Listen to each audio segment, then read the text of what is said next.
Riepe, the Jamaica Bay Guardian for the American Littoral Society. And today we're driving south on Crossbay Boulevard through Broad Channel to a beach called American Ballfield Beach, which is part of the Jamaica Bay Wildlife Refuge. It's May 20th, which is the peak time for horseshoe crab migration in Jamaica Bay.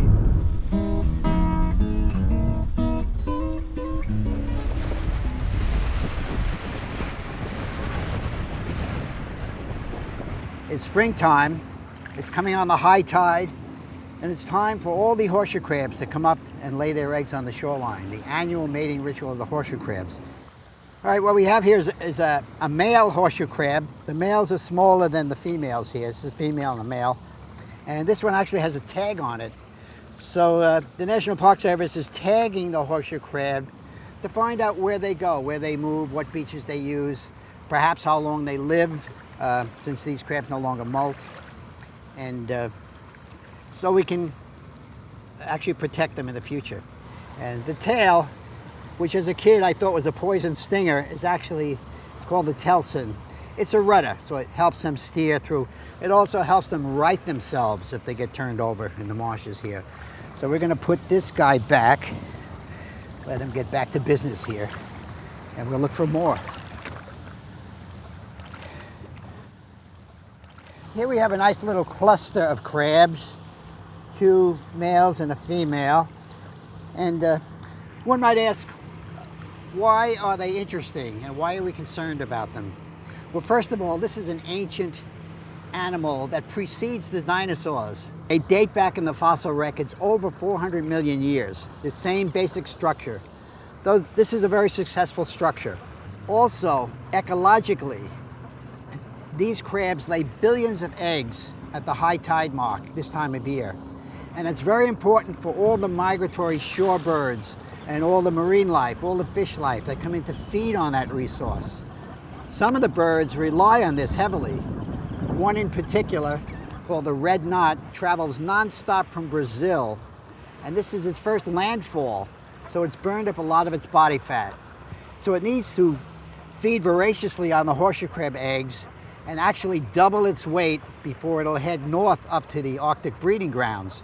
So they have a very important ecological role. Many of the small fish come in to feed on them. All of the brant geese even come in to feed on them. We're seeing offshore there. The interesting medical thing about these crabs is that they have a copper-based blood, which is bluish in color. And it has a clotting factor called a C factor, which when refined in the lab, can detect minute traces of bacteria. So if one is getting a vaccination, one's getting a blood transfusion, they test it with the element from the horseshoe crab. So there are many medical labs that will collect them this time of year. They'll bleed them in the lab, but then they're supposed to return them to the same environment. So it's one of our keystone iconic animals in the bay. Very important, again, ecologically and medically and educationally.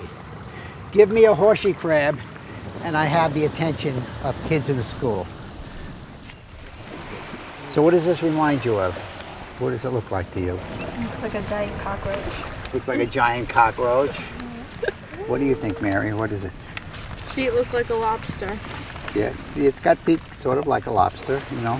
Thinking about like a stingray maybe because of like the long tail. A stingray, okay. But it's actually, although it's called a horseshoe crab, it's not really a crab. It's more closely related to scorpions and spiders and dates back in the fossil records over 400 million years. So this living dinosaur, as some people call it, predates the dinosaurs. And this is a very old individual. You see all the barnacles growing on it.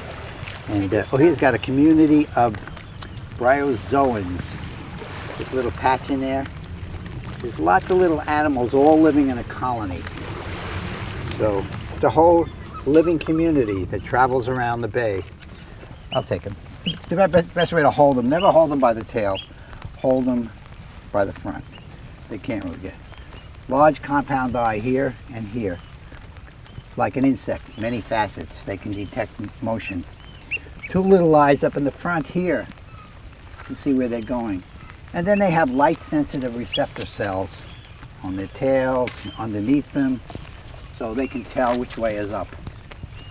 So one of the major threats to this crab is over-harvesting by the conch and eel industry.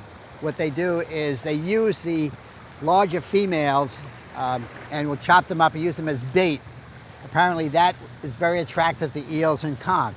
Of course, another major threat is shoreline development. As more and more of our shorelines become bulkheaded or actually flooded by higher tides, that will not allow the crab to nest there anymore. So the future is problematic for this crab. But there's a lot of interest right now and a lot of awareness by the public and interest in protecting these crabs. So we're trying to do everything we can. It's important that we educate the public about the value of the horseshoe crab and get them involved. I think once they learn about this fascinating animal, they're on board and trying to help protect it and preserve it in the bay. Some of the things you can do are, if you see people poaching them or damaging them, hitting them, alert one of the rangers at the refuge. Hi, I'm Don Riepe, the Jamaica Bay Guardian and Director of the Northeast Chapter of the American Littoral Society. And I'm Alex Zablocki, the Executive Director of the Jamaica Bay Rockaway Parks Conservancy. For the past 20 years, groups like ours have been protecting and restoring habitats in and around Jamaica Bay. But a lot more needs to be done, and we could use your help. Consider volunteering to help us improve the Bay. As nonprofit organizations, we are grateful for any monetary contributions you can make to help us in these efforts. Finally, we invite you to share this video with your friends. And we invite everyone to come down to the bay and explore the world of wonders that we have right here in our own backyard. Together we can protect and restore Jamaica Bay.